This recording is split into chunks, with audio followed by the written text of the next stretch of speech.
Good evening and welcome back to Sports Talk ATL. I am Chase Earl, joined by Jake Gordon and Alex Lord. The Braves, their offense, absolutely fuming. I think they're averaging like 7.5 runs per game since the All-Star, or is it the All-Star break or the trade deadline? I don't know.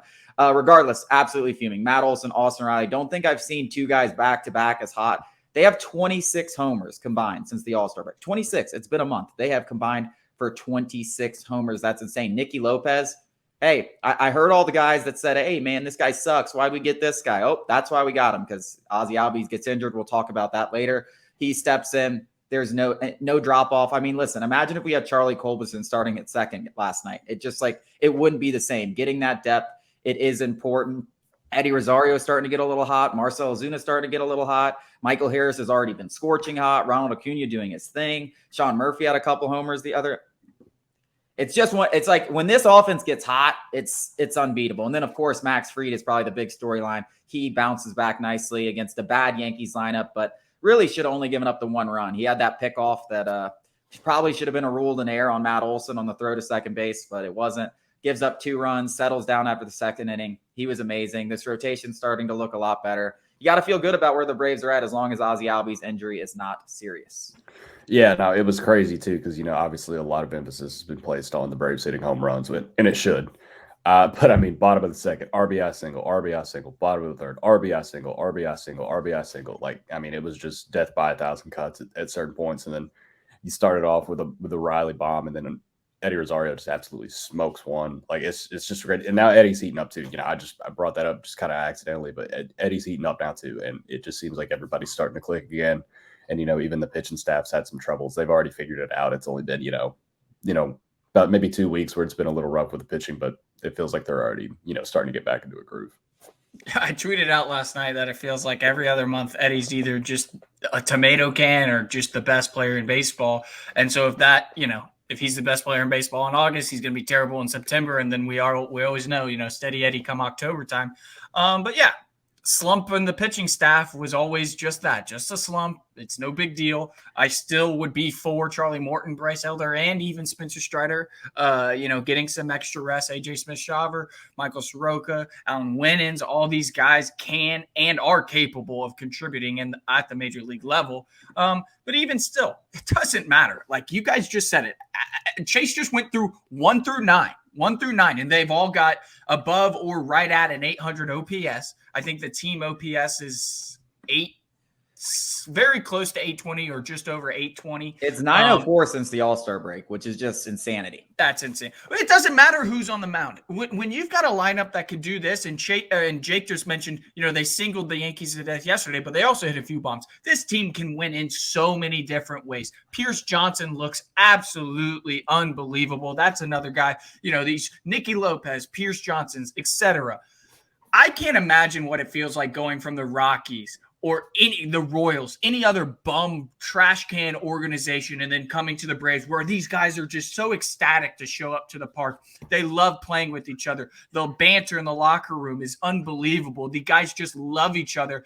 And you're the World Series favorite. I mean, it's got to feel euphoric going from Colorado to Atlanta, and you get these facilities, the training staff. I mean, everything in Truist, around the organization is A1, and it shows because these guys come to Atlanta and then just play their best ball. I don't know what it has to do with, putting on the Braves uniform, but these guys just turn into the best versions of themselves. Yeah, I mean, I think it's coaching staff, facility, being on a competitive team, getting out of Colorado. I mean, people were just talking trap about Pierce Johnson and Nicky Lopez, and now you can already see that those are 2 quality additions. Now, I don't think Nicky Lopez is going to hit 800 by any means, but he is what he is. He's improvement on the margins, and if something does happen to Ozzie Albies or anybody else in the infield, he can step in a pinch and give you something. I mean, we're talking about a guy in 2021 just basically because of how good he is defensively, was a 6-4 player. I mean, if hypothetically Orlando Arcia went out for the season, hopefully that doesn't happen, you feel comfortable putting him in there at shortstop, and that's something that the Braves didn't have. Pierce Johnson has been unbelievable. No earned runs given up since coming up, and the eye test passes. He has a 1.49 FIP, 11 strikeouts in 7 innings. I mean, these were good additions, and they were bashed at the trade deadline because what people saw on the surface level.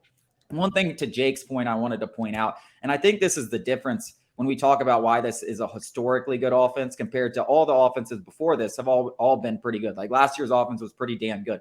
The difference between this year and last year, and we talked about it with Acuna and his strikeout rate, is the strikeout rate on this entire team has now entered the top 10. So not only are you only hitting maybe the most homers ever in a season, you're also not striking out a lot. You're striking out in the top 10 teams in baseball. And I think that's what makes this offense so much better than it has been in the past. And it's been really damn good in the past.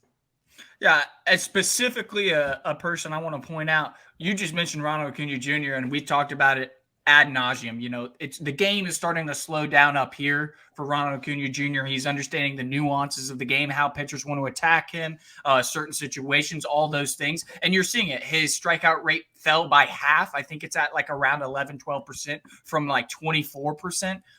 The next person that's going to happen to is Michael Harris. His chase rate is pretty bad. I think it's like 20th percentile across the entire league.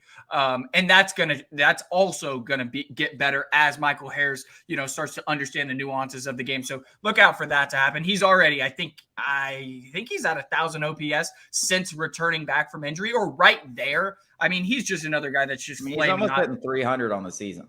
Yeah, Matt Olson too. I mean, Matt Olson has 43 homers. This is also the best contact season we've seen out of Matt Olson. I mean, this guy, if he stays this hot, might hit 300 this year. That's something that nobody could have ever imagined with Matt Olson. I don't care how high you were on him. You never had him as a 300 hitter. He was always a power bat. Now he's got that power, and he's hitting for a little bit better average. And if that continues, I mean, he could hit close to 300, and he's going to be, sniffing the MVP race. One thing I want to point out about Olson, and something we haven't talked about, he's at 43 homers, on pace for 60, right? And Ohtani's at 40. Why hasn't the MLB taken advantage of this? Like when Aaron Judge was going for 61, it was Aaron Judge. Why hasn't the MLB pointed out they have two guys that could flirt with 60 homers? Why is this home run race not up there with, like, why are they not taking advantage of this? Why are they not making reasons? Deal? I think, go ahead, Jake. I'll let you go. I was going to say, it's not like the Braves are like a small market. I would say they're probably one of the three most popular teams. And Ohtani's the most marketable athlete in the sport. I was going to say two reasons. They're not records. Judge's was a record in the AL. And these are just sort of a agree. Record, by the way. Yeah.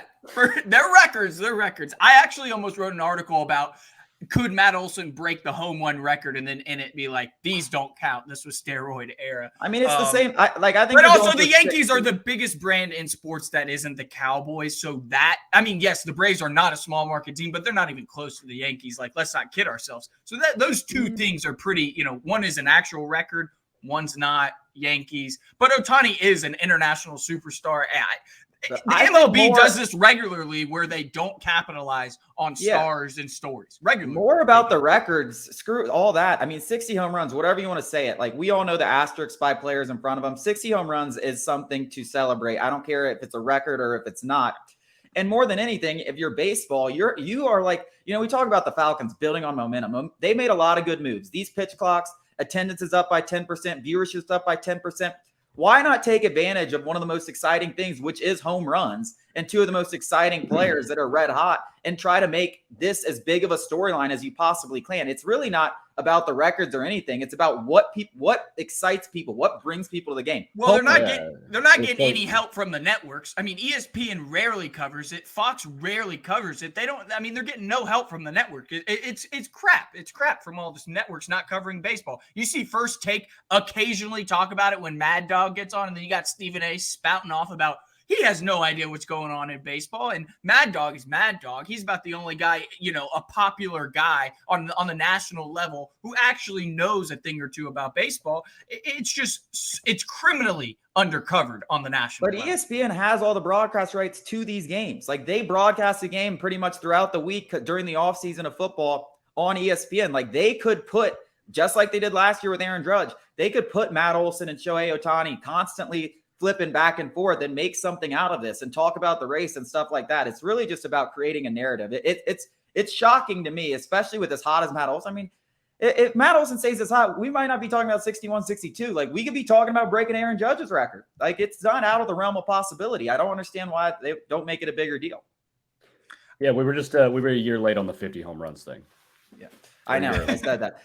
Coming up after the break, we're going to talk Ozzie Albies. He's going to the injured list, and Vaughn Grissom is back up to replace him. Who's going to get the starts? We're going to discuss it after the break.